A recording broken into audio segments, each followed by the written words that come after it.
All right, well, of course, the college campus chaos exploding across the nation, and it continues. Now police officers clashing with a group of pro-Palestinian demonstrators on the campus of Ohio State. Local outlets saying 30 people were arrested at this demonstration. That's right. And at UCLA in Los Angeles, you can see violence erupting between pro-Palestinian and pro-Israel protesters just as well.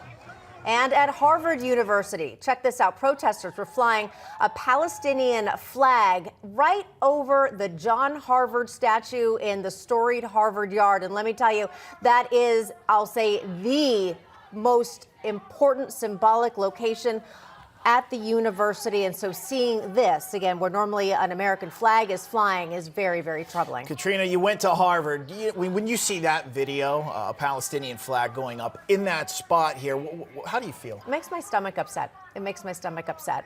The fact that people would be so disrespectful, to disrespect fellow students, to disrespect people from different mindsets, different religion, and really taking down the American flag, truly unforgivable in my mind. Yes, certainly is. Okay, let's continue the conversation here. Let's bring in our next guest to continue that discussion here. The campus chaos, distinguished university professor at Touro University, Thane Rosenbaum, and student at Columbia, Guy Sella. Gentlemen, thank you so much for coming on. Thank you so both. much. Guy, I'm going to start with you. Just the 2 p.m. deadline, it has come and gone for the students to vacate voluntarily the encampment here. What do you think about your president negotiating with these people, and then how this has disrupted everything that you've got going on up there at Columbia? First of all, I just want to say that I cannot believe that in the United States of Colombia, there's an actual act of terrorism, okay? There's an illegal encampment in the middle of the university with a legal chance for the destruction of a sovereign country, the Israel country, anti-Semitic calls. And the university has nothing to do with that, okay? The university is just sitting there trying to negotiating. It's unreasonable, and I cannot understand how in the United States of America, me as a Jewish student need to stay home because I feel unsafe. Yeah, really, really incredible to see this happening at this day and age. Thane, the university maintains it will not call in the NYPD again. The university describing it as counterproductive. So if that's the case, how does this end? Nina, a few things. First of all, everyone here has the law wrong. Mayor Adams is just flatly wrong. If crimes are committed on private property, the police have every right. What do you think, in a domestic violence matter, the police stand outside and watch crimes being committed inside? Bank robberies, you have to be invited into the bank. There are crimes being committed on campus. There are trespassing. There's assault. There are batteries. There's incitement to violence. There are fighting words. There are no First Amendment protections. Look what we're looking on the screen. Look what we're looking at. Does that not look like crimes are being committed? Does that not look like assault? So it's preposterous to hear Mayor Adams talking about having to be invited. He doesn't need any invitation to enforce the laws of New York State. Secondly, why are we negotiating with students? They don't own the campus. The language is all wrong. You know, we've learned this with negotiating with Islamists. Islamists laugh at you when you negotiate with them. And that's exactly what the students are doing. They're laughing at us. We're giving them the respect that they don't deserve.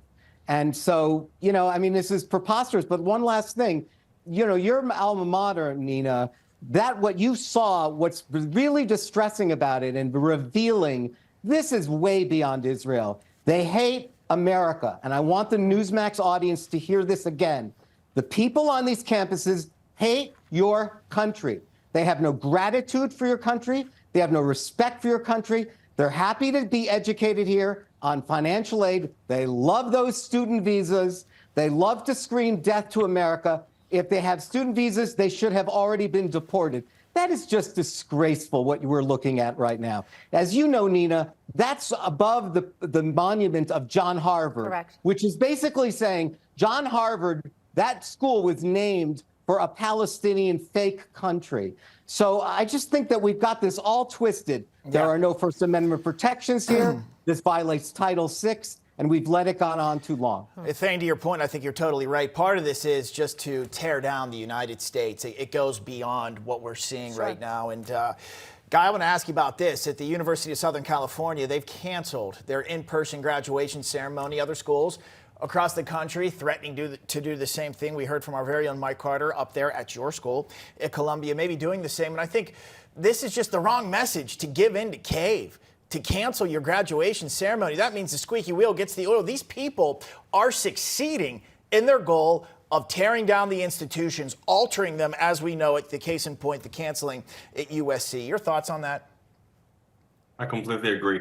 Once again, we can see that the act of terrorism can actually win, okay? If you are violating the rule, you chant for the murder of Zionists and Jewish people, you call for the destruction of Israel, you say publicly that you don't want to live in America and that you hate America, and you'll get everything you want. This is unreasonable. This is unacceptable. The university and the NYPD should put a stop on it. It shouldn't be acceptable for any type of this violent act to be in a sovereign country, okay? I, as a Jewish and Israeli student, shouldn't be ashamed or hiding my Jewish heritage. I should be proud of it. And walking around calling for the release of the hostages, the 133 hostages, this is a call for peace. This demonstration and campaign, however they want to call it, this is not peace. This is fueling hate. This is fueling violence. And there's nothing that they want to see more than actual terror attack on the land of whoever holds democratic and sovereignty. We know some in the crowd there at Columbia, we've heard them before say they're pro-Hamas, that they are Hamas, which is a terrorist group. Thane Rosenbaum, Guy Sella, we got to leave it there. Thanks for coming on. Thank you. All right, and coming up, Biden's DOJ is refusing to comply with